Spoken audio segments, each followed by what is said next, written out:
Hop là, attention, un petit candidat de dernière minute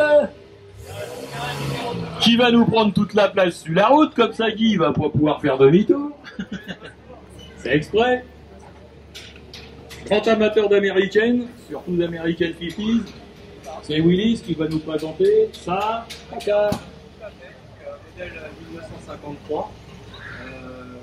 Je suis parti aux États-Unis d'un joyau l'arrière en 2020. Et c'était une personne âgée qui l'avait, donc qui malheureusement est décédée et roulait tous les jours avec depuis au moins 50 ans. Voilà une voiture qui roulait tous les jours là dans l'état qu'elle est.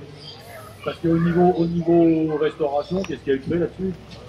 Alors moi je n'ai rien fait, mais il y a 40 ans de ça, il y a une petite peinture qui a été refaite, donc en rouge pétant, qui était le rouge d'époque, mais reverni, retraité. Et donc la voiture servait que l'été, la personne ne la sentait pas l'hiver, et ce qui fait qu'elle a été préservée dans un état assez propre de l'origine. Donc tout est d'origine, la mécanique est d'origine, je l'ai acheté telle quelle, à la rigueur une vidange, et c'est tout. Voilà, une voiture de 53. Donc 53, ça nous fait, si je ne me gourre pas, 70 piges. Hein? D'origine, toute d'origine, parce qu'elle a surtout été bien préservée. La peinture à 40 ans, d'accord, mais une peinture de 40 ans faite sur un tas de merde, on verrait bien qu'elle a 40 ans, là on voit rien. Ça veut dire que tout c'est propre. Et c'est beau. En plus, une Packard, bon, on ne voit pas ça tous les jours. Les Américaines en France, il y a les Mustangs, il y a les Corvettes, il y a les... Dans les fictifs, on va trouver des Cadillacs ou des Chevrolet. Et puis, les Packard, les Studebaker, les Kaiser, elles sont où? Ben, on l'a vu. Non, pas particulièrement.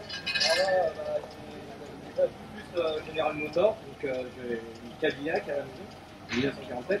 Mais je voulais un cabriolet, je sortais des jours et j'ai eu la chance de tomber sur cette bonne affaire qui a été suivie tout au long de sa vie et de fil en aiguille, j'en suis venu à l'acquisition et le rapatriement en France.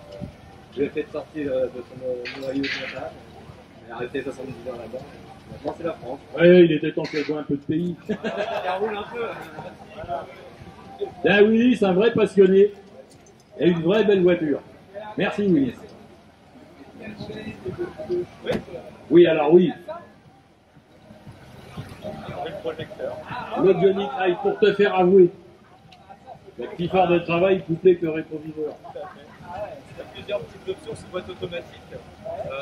Moteur 8 cylindres en ligne, mais pas en V. Le 5 litres 4, 180 chevaux. Enfin, on ne demande pas deux fois. Oui, oui. Là, il y a une pièce. Là.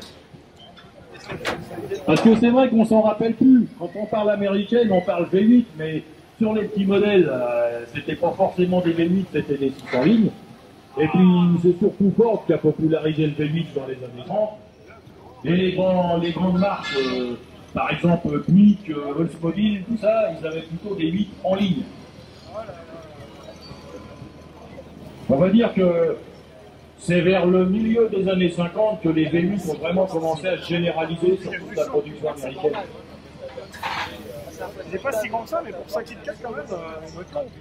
Il y a même un rétroviseur teinté, bah oui. Comme ça, quand les autres cons ils font des appels de phare. Et...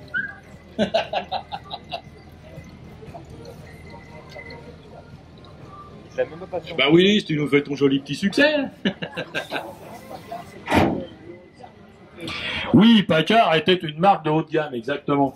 Oui, c'est ça. Concurrençant directement des marques comme Cadillac ou Lincoln. Bon, peut-être plus Buick que Cadillac, mais enfin bon quand même. Voilà. Oui, oui, oui. À la base, c'était une marque de voiture de luxe. Qui malheureusement a été dans les années 50 comme beaucoup de constructeurs qu'on appelle les indépendants. Ils faisaient pas partie des trois grands groupes, Ford, General Motors ou Chrysler. Voilà, ils n'avaient pas les mêmes moyens pour lutter sur le marché. Et ils en ont pas dit. Bien, bah, c'est la loi du plus fort. Hein. Les ricains, puis les cowboys, ils connaissent que ça. Merci Willis.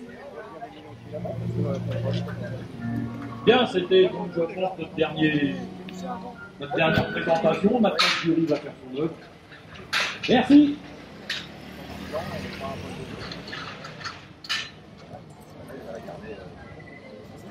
de